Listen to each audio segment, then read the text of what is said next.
C'est une nouvelle étape dans la lutte contre l'insécurité dans les transports en commun. Ce mercredi matin, Martine Vassal, présidente de la métropole Aix-Marseille, accompagnée par la préfète de police du département Frédéric Camilleri, a signé la pérennisation du pass Sûreté. Ce pass permet aux forces de l'ordre de bénéficier de la gratuité des transports en commun sur l'ensemble de la métropole. Nous l'avons étendu aux agents de la pénitentiaire, qui sont également des agents de sécurité et qui en plus font des agents de secours et sécurité, ils font les deux.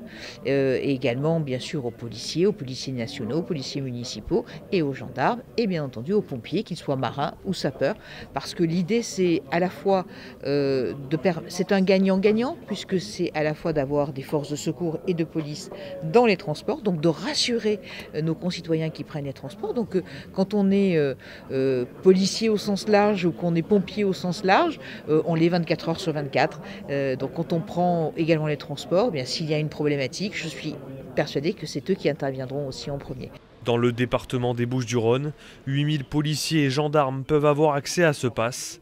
Fort de son succès, ce pass Sûreté a déjà reçu 2500 demandes depuis l'année 2020. Ça change énormément de choses au quotidien. Tout d'abord en gain de pouvoir d'achat, puisque la carte c'était 480 € l'année que les policiers prenaient. La deuxième chose, c'est que beaucoup plus de policiers aujourd'hui utilisent les transports en commun par rapport à avant.